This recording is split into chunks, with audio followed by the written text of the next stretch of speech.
Akhir-akhir ini ada yang meresahkan ya. Bukan tentang dia yang pergi begitu saja, tapi tentang corona yang hadir begitu saja. Pun kedatangannya tidak pernah diduga, tapi pamitnya selalu kita nanti.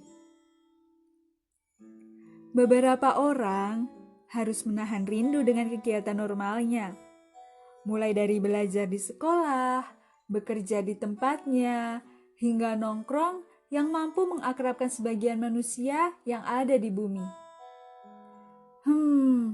Corona kecil tak terlihat, tapi mampu memisahkan kita dari orang yang kita sayang, dan ada yang dipisahkan untuk sementara karena jarak.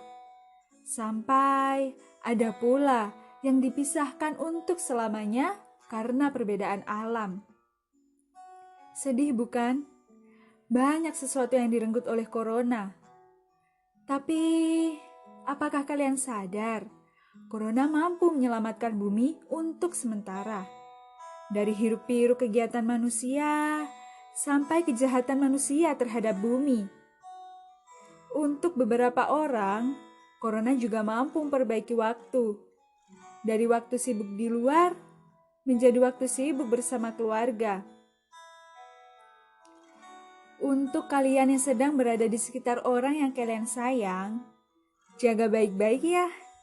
Jangan sampai virus ini membuat kalian jadi jauh dengan orang yang kalian sayang lagi. Kalian jangan sampai mendaftar penyesalan. Sekarang lalai, setelah terinfeksi, baru sadar dan berkata, misal saja kalau aku kemarin. Misal saja kalau aku kemarin tidak. Dan misal-misal yang lainnya. Jangan ya. Yuk, mari saling menjaga, saling mencegah, dan saling peduli. Oke, halo, perkenalkan saya Oktiva, mahasiswa semester 5.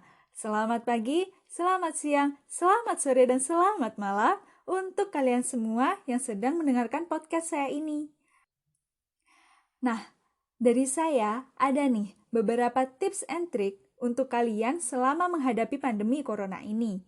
Jadi, yang pertama, yang paling umum dan yang paling penting, gunakan masker. Kenapa sih pakai masker itu penting banget? Karena kalau enggak, kalian nanti bisa ditilang nih sama polisi. Enggak deng, canda. Jadi, masker itu bisa melindungi kalian serta orang yang kalian sayang dari virus. Biasanya, kalau saya menggunakan masker dengan motif dan warna yang lucu-lucu. Jadi, saya tampil percaya diri dan tidak merasa bahwa masker itu mengganggu. Karena sungguh, bagi saya, menggunakan masker yang tidak nyaman membuat kita ingin melepas masker tersebut. Selain itu, tidak percaya diri dan membuat aktivitas tidak totalitas. Nah, setelah itu, yang kedua, cuci tangan secara rutin, secara bersih, dan secara benar. Jadi, jangan asal-asalan cuci tangan ya. Bukan karena tangan kalian sudah harum, bakteri di tangan kalian itu hilang. Tidak ya. Cuci tangan dengan cara yang benar menggunakan sabun dalam durasi minimal 30 detik dan menggunakan air mengalir. Nah, selanjutnya, untuk kalian yang terbiasa menahan rindu, ingin bertemu, tapi terhalang oleh jarak, pasti tidak keberatan lagi untuk melakukan protokol kesehatan yang satu ini. Iya, jaga jarak. Jangan berada di tempat keramaian atau tempat-tempat yang memiliki peluang besar untuk menularkan virus. Biasanya, kalau saya menghindari keluar rumah kalau tidak penting-penting banget. Nah, lanjut nih. Yang paling penting, menjaga atau meningkatkan imunitas tubuh. Tapi sebelumnya, kalian tahu nggak sih apa itu imunitas tubuh?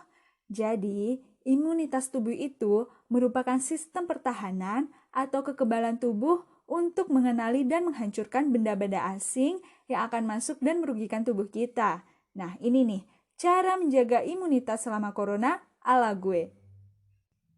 Jadi, karena kuliah sudah mulai aktif lagi, kelas padat, tugas banyak, membuat saya harus memasang strategi agar pola hidup saya tetap sehat dan jadwal tidak berantakan. Pertama nih, saya makan makanan yang bergizi, menjaga pola makan dan minum vitamin. Karena saya pecinta sayur, ibu saya sering masak sayur dengan varian yang berbeda, biar tidak bosan katanya. Selain itu, karena saya kurang suka buah, biasanya buah-buahan itu dibikin jus, lalu diminum ketika saya sudah merasa mulai capek dan bosan kuliah di siang hari. Nah, pas sudah seger nih, saya jadi semangat kuliah dan mengerjakan tugas lagi. Kita juga harus banyak minum air putih nih. Nah, saya menyiapkan minum dalam botol di sebelah tempat belajar saya, sehingga saya bisa meminumnya sewaktu-waktu. Kemudian ada vitamin C yang saya minum ketika saya merasa lesu. Seharusnya secara rutin ya. Saya juga sedang mengusahakannya. Yang kedua yaitu olahraga. Siapa nih di sini yang mager banget buat olahraga? Maunya rebahan terus gitu? Nah, kebetulan saya pecinta kegiatan olahraga seperti basket, voli, badminton. Tapi ketika saya harus berolahraga mandiri di rumah, saya merasa bosan dan tidak bersemangat. Jadi, saya mengikuti latihan menari online yang dilaksanakan setiap hari Sabtu. Biasanya dilaksanakan kurang lebih 2-3 jaman. Dengan mengikuti kegiatan tersebut, membuat saya tertuntut untuk bangkit dari kasur. Nah, lumayan kan? Kalian juga bisa nih, mencari dan mengikuti kegiatan olahraga yang membuat kalian happy. Karena olahraga ini penting banget loh. Apalagi ketika kita harus bekerja atau belajar online yang setiap harinya duduk dan menghadap ke laptop. Nah, yang terakhir yaitu istirahat yang cukup dan menghindari stres berlebihan. Wah, ini hal yang sulit bukan? Apalagi untuk kita yang kerja otaknya ada di malam hari. Selain itu, biasanya banyak nih yang tidur larut malam gara-gara overthinking. Hayo, siapa yang seperti itu? Menambah beban pikiran saja ya. Nah, ada beberapa kebiasaan saya yang mungkin bisa menjadi tips untuk kalian.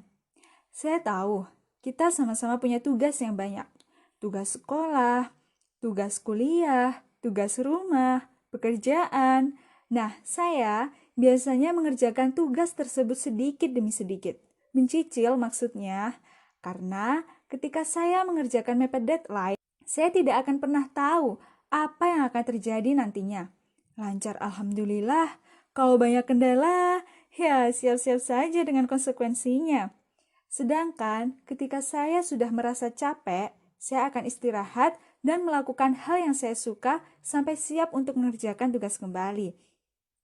Nah, saya akan mendapatkan self-reward dari diri saya sendiri ketika selesai mengerjakan tugas yang berat. Entah berupa uang atau waktu. Selain itu, saya sedang berusaha untuk mengurangi beban pikiran, berprasangka buruk, dan pikiran negatif. Terkadang, berkeluh kesah itu juga penting. Tidak harus selalu diberi nasihat. Hanya saja, ada waktu di mana kita hanya butuh meluapkan atau didengarkan. Berjuang, pantang menyerah, dan bangkit wajib kita lakukan. Namun, jangan selalu dipaksakan untuk hal yang benar-benar kita tidak sanggup. Yang memahami kita adalah diri kita sendiri. Karena ketika badan kita sudah menolak capek, mental kita yang akan bereaksi. Jangan ya, selain kesehatan fisik, kesehatan mental juga amat sangat penting. Baik, untuk kita yang sedang kecewa karena keberadaan corona, untuk kita yang sedang sedih karena dihadang corona, untuk kita yang sedang menangis karena dihantam corona, segala usaha dan doa mari kita perkuat. Demi kehidupan yang pulih, demi kehidupan yang lebih baik.